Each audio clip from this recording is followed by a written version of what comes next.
I'm Mike Terrana, and welcome to Beginning Drums. The first thing I'd like to talk to you about is the anatomy of the drum set. Obviously, this is a fairly elaborate kit, and it's taken me about 10-15 years to get my drums to this point. I wouldn't recommend starting off with such an elaborate kit. You basically just need the essential components, which I'm going to show you right now. The first thing I'll describe is the bass drum, or the kick drum, and this is called the snare drum. These two components together are kind of the locomotion for the song. The snare drum provides the strong 2 and 4 punch, along with the kick drum usually on 1 and 3, so you get a really good solid driving groove.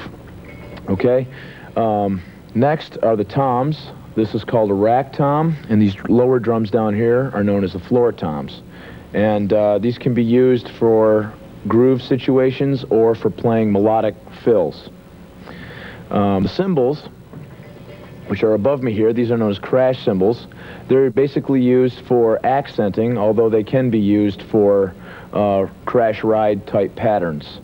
And speaking of rides, this is the ride cymbal. This is also a very important cymbal as far as being utilized in a timekeeping situation. Another cymbal that's very important in keeping time is the hi-hat. That can be done either by closing it with your foot or by hitting it with the stick, and you can vary the tightness, the degree of tightness in the hi-hat. By opening it, you get more of a sloshy sound, and by keeping it tight, you get a tighter or crisper sound.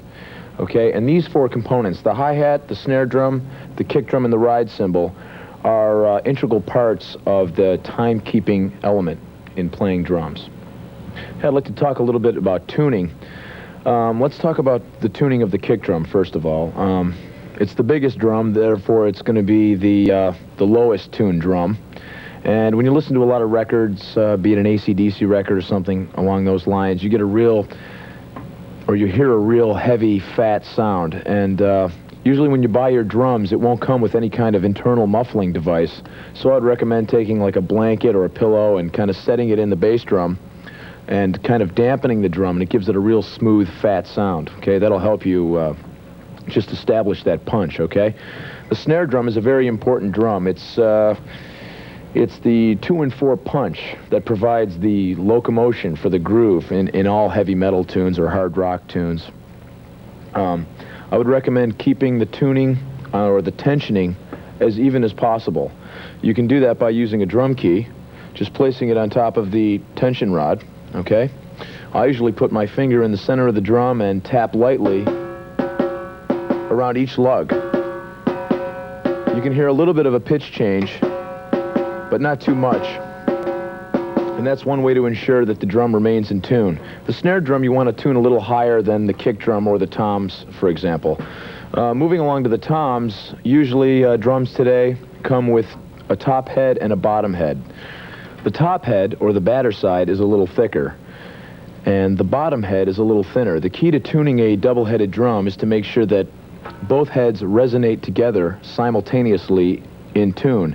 There will be a slight ring, and it's kind of a personal preference on how to tune drums. There's really no rule book, you know. Everyone has their own taste. So if you like the drum to ring a lot, for instance, if you listen to some old Led Zeppelin records, John Bonham used to play his drums very wide open, and they would be very resonant, and they would ring a great deal. But I personally enjoy tuning my drums that way too. I like them to ring a lot. So that's up to you. Sometimes if the drum's ringing a little bit too much, you want to put some tape on there, a little piece of duct tape or something, just to cut down some of the bad ring, or they're called overtones.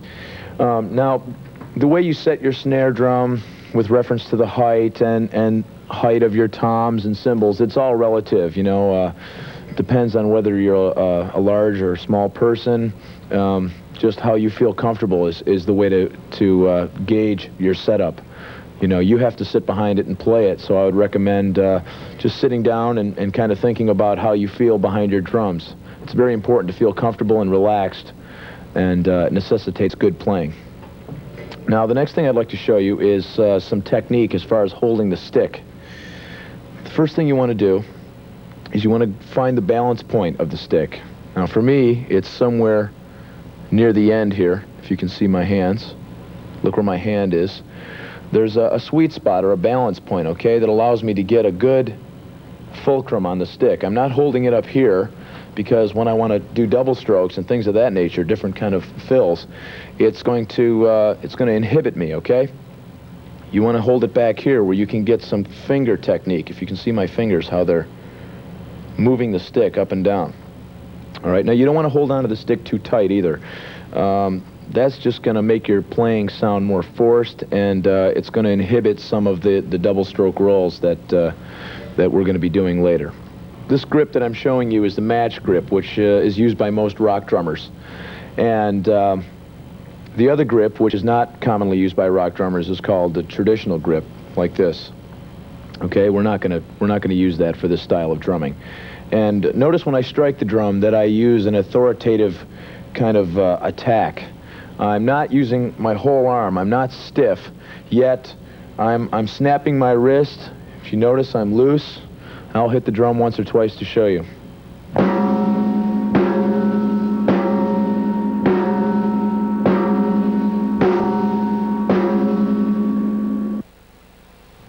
Okay, now that we've gotten our hand technique together, I want to run you through some basic rudiments.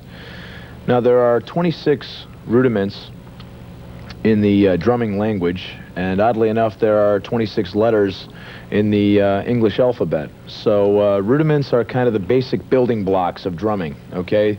They're little exercises for your hands to keep your chops together. The first one I want to show you is the single stroke roll. And it begins like this. 1, 2, 3, begin. Right, left, right, left, right, left, right, left, right, left, right, left, right. Now I'll play it at a faster tempo. 1, 2, 3, begin. Right, left, right, left, right, left, right, left, right, left, right, left, right. And that's basically the single stroke roll. The next one is the double stroke roll. Okay, now this involves a little more finger technique, and I'll show you what that sounds like right now. 1, 2, 3, begin.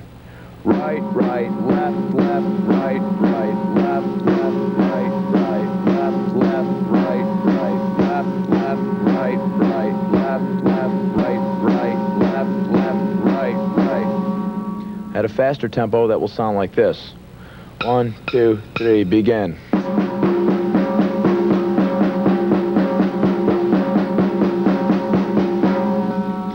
Now what I'd like to do is show you how that can build. I'll start at a slower tempo and then gradually build it up to speed, okay, so you can see what the finished result will sound like.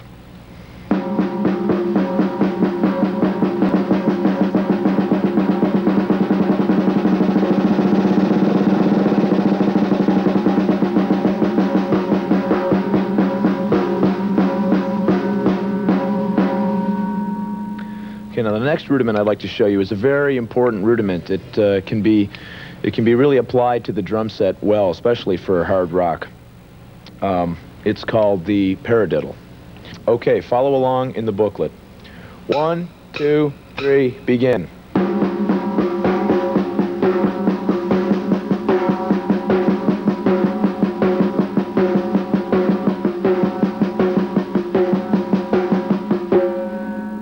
It's very important when you're practicing these exercises to play very slowly and precisely. One thing that will help you do that is using a metronome or a click track. And remember that when you're playing along with this device, to keep your stick strokes very clean, and pay attention to your hand technique as well. Don't try to move too quickly or you'll frustrate yourself, and that's not the point we're trying to get at here. We're trying to be very relaxed and smooth. Okay? Now that we've got that covered, I'd like to just touch briefly on some theory, give you some background on how these note values are counted. Most hard rock music is played in the 4/4 time signature, meaning that there are 4 quarter notes in a measure, and the quarter note gets the count. Okay? I'll demonstrate that to you right now.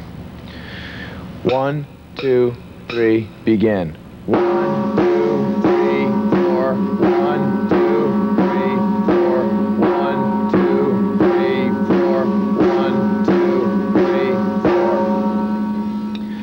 basically I'm just going to subdivide the quarter note in half, cutting it in half, which will give me eighth notes. And there are 8 eighth notes per measure. And they're counted 1 and 2 and 3 and 4 and. I'll give you a brief demonstration of this right now. 1, 2, 3, begin. 1 and 2 and 3 and 4 and 1 and 2 and 3 and 4 and 1 and 2 and 3 and 4 and 1 and 2 and 3 and 4 and... The next subdivision will be dividing eighth notes in half. And there will be 16 16th notes per measure. 16th notes are counted 1 eana, 2 eana, 3 eana, 4 eana. And I'll give you a brief demonstration of that right now. 1, 2, 3, begin. 1 eana, 2 eana, 3 eana, 4 eana, 1 eana, 2 eana, 3 eana, 4 eana. You'll find that the 16th note pattern is a very useful pattern, and it can be used for fills on the double bass, hi-hats, and it sounds really cool, especially when you play it up to speed.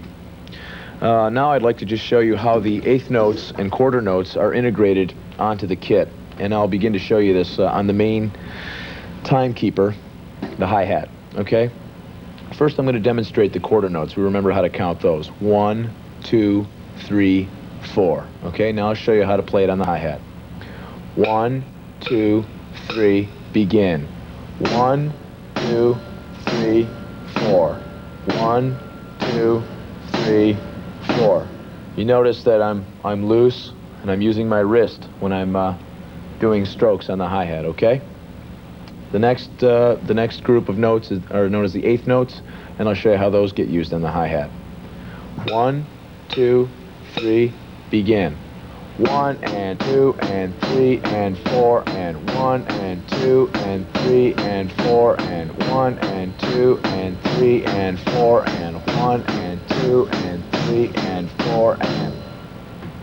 That's a very important element in timekeeping, and maybe you should rewind the tape a little bit and play along and just get the feel, because when we start playing actual beats, I'll be using that pattern quite a lot. Okay? Now, it's very important to understand some of the basic theory that I've just given you, knowing an eighth note from a quarter note and a 16th note from an eighth note, because when you're dealing with other musicians, a lot of times that kind of language is used when writing songs, or you're in the studio talking to producers, things of that nature. So you'll want to get a handle on that. Also, just in your own basic study, you'll want to know how to read music. It's a very, very important tool in learning. And these are the basic essentials right here. If you were able to grasp what I showed you and the counting methods that I've just showed you, you won't have any problem teaching yourself a lot of different rhythms.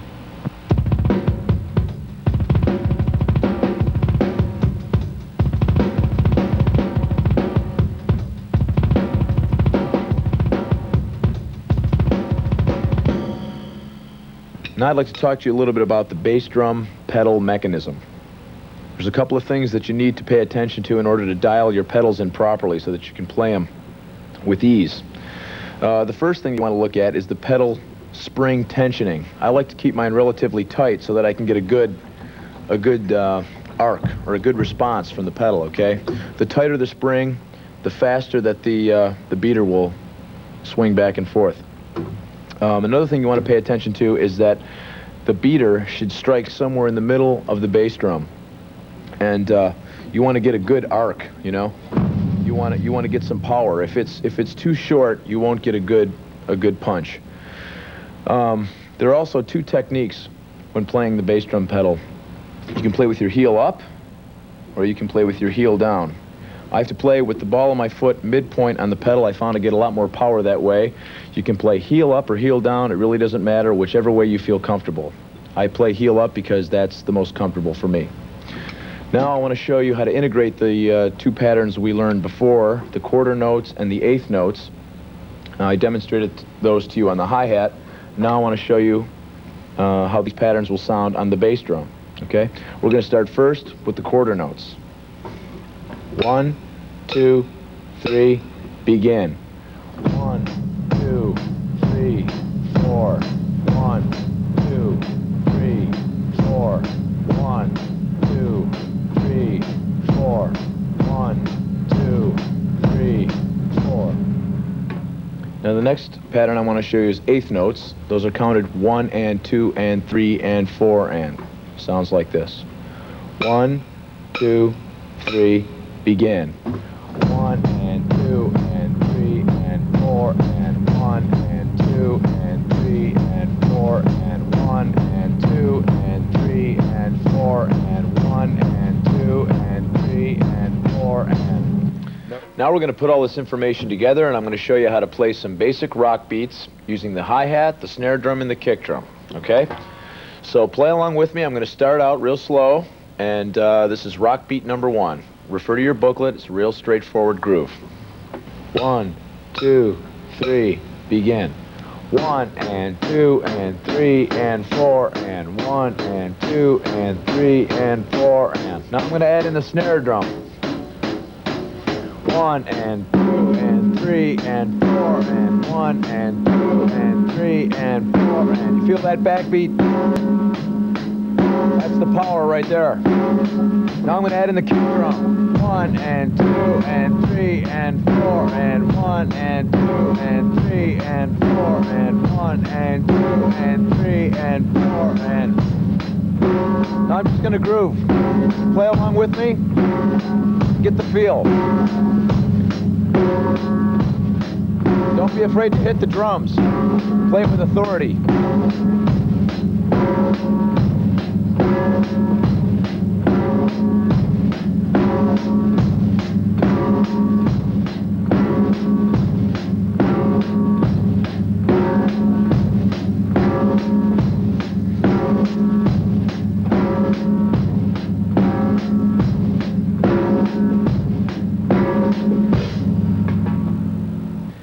Okay, now I want to show you rock beat number 2. It's a very straightforward groove. You've probably heard this on just about every AC/DC record ever recorded, and goes like this. 1, 2, 3, begin. 1 and 2 and 3 and 4 and. Now I'm going to add in the snare drum. 1 and 2 and 3 and 4 and 1 and 2 and 3 and 4 and. Now the kick drum's going to be a little different. Kick drum's going to come in on 1 and 3. 1 and 2 and 3 and 4 and 1 and 2 and 3 and 4 and 1 and 2 and 3 and 4 and. I just play them along with me. That's the basic heavy hard rock groove.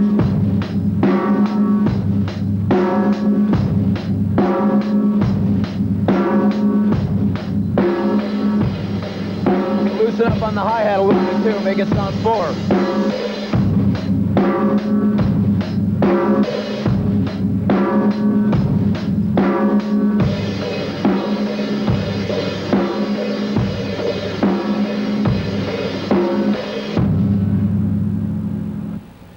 Okay, rock beat number 3 is just another slight variation on rock beat number 2.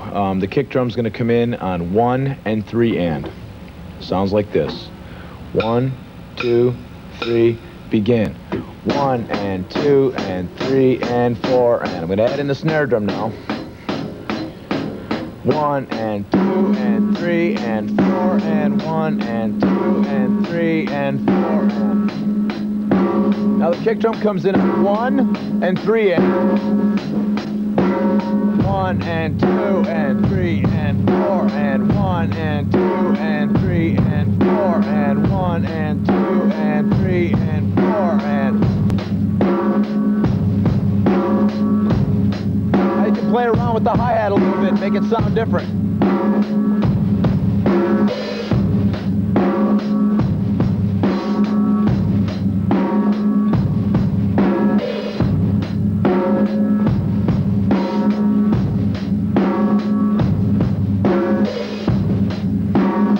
Play along with me.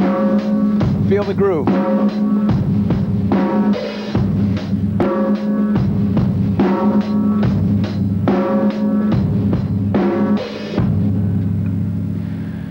Pattern number 4 is essentially the same patterns with the hi-hat and snare drum, and the kick drum is going to come in on 1 and 3 and. Sounds like this. 1, 2, 3, begin. 1 and 2 and 3 and 4 and 1 and 2 and 3 and 4 and 1 and 2 and 3 and 4 and. I'm going to add in the kick drum. Comes in on 1 and 3 and. 1 and 2 and 3 and 4 and 1 and 2 and 3 and 4 and 1 and 2 and 3 and 4 and. Play along with me. Notice how I'm using the hi-hat to change up the groove a little bit.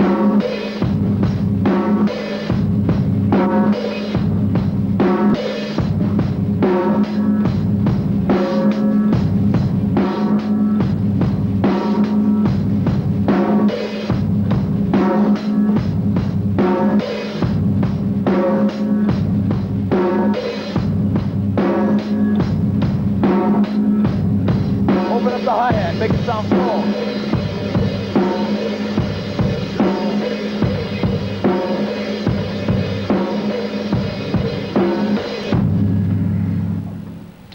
Okay, the next thing I want to show you is how to use the ride cymbal in a beat. I'll play the same pattern as I did in beat number 4, except I'm going to use a quarter note groove on the bell of the cymbal, or quarter note feel on the bell of the cymbal, and play the same kick and snare patterns as before. So play along with me. 1, 2, 3, begin. 1, 2, 3, 4. Now I'm going to add in the snare drum. 1, 2, 3, 4. 1, 2, 3, 4. Now I want to add in the kick drum. Same pattern as number 4.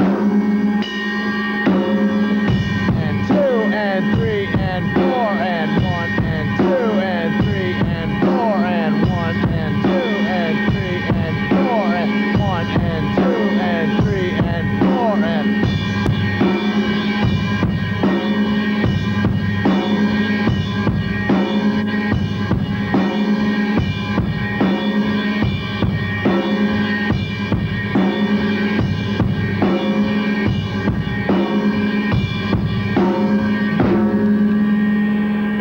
Now I want to give you a little demonstration of how you can take these 3 beats or 4 beats that I've shown you and kind of mix them up at random to make it sound a little more interesting. And if you're playing with a band, you'll want to do that too. You just don't want to play the same kick and snare patterns all the time. So just check this out.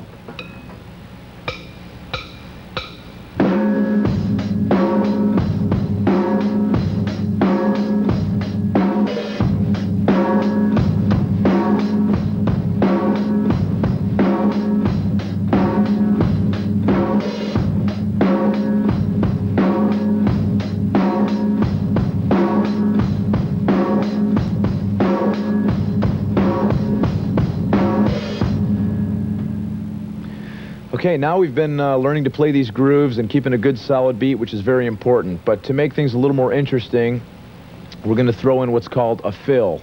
Okay, now I'm going to go back to exercise number 2, which was like the AC/DC beat, and I'm going to insert a 16th note roll. Okay, sounds like this. 1, 2, 3, begin. 1 and 2 and 3 and 4 and 1 and 2 and 3 and 4 and 1 and 2 and 3 and 4 and 1 and 2 and 3 and 4 and 3 and 4 and 1 and 2 and 3 and 4 and 1 and 3 and 4 and 1. Play this next one with me.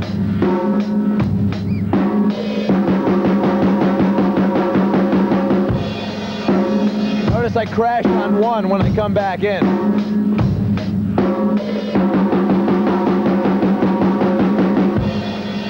And when I do that fill, watch my left foot on the hi-hat. I keep time.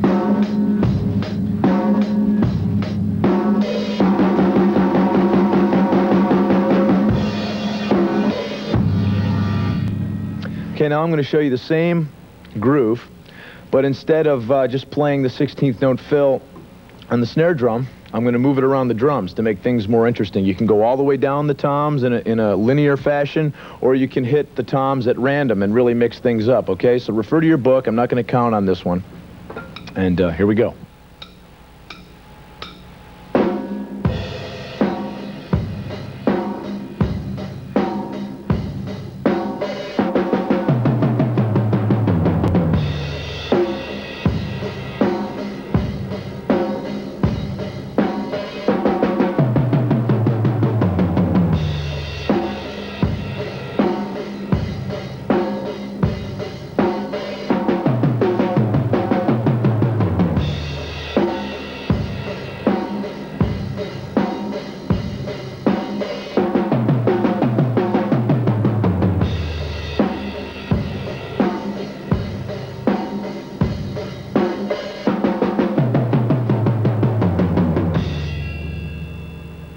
At this particular point, I'd like to show you another rudimental pattern that makes an excellent drum fill. It's called a triplet. And I'm going to demonstrate how to count a triplet over 4/4 time, okay? Basically, a triplet is counted like this. 1, 2, 3, 4. 1 and a 2 and a 3 and a 4 and a 1 and a 2 and a 3 and a 4 and a... Okay? Now, over 4/4 time, I'll play straight fours on the kick, just quarter notes, 1, 2, 3, 4, and play the triplet over that, okay? 1, 2, 3, 4. 1 and a 2 and a 3 and a 4 and a 1 and a 2 and a 3 and a 4 and a... Okay, now I'm going to go back to groove number 2. And I'm going to play that basic groove, and instead of playing the 16th note fill, I'm going to play the 8th note triplet fill, okay? 1, 2, 3, begin.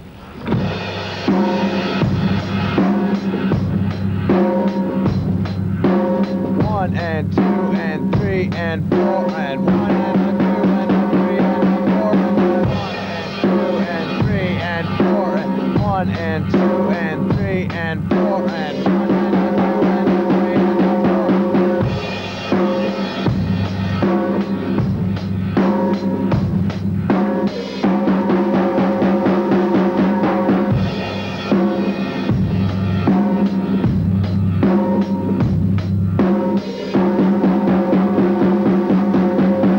Well, I guess that pretty much wraps it up for tape 1.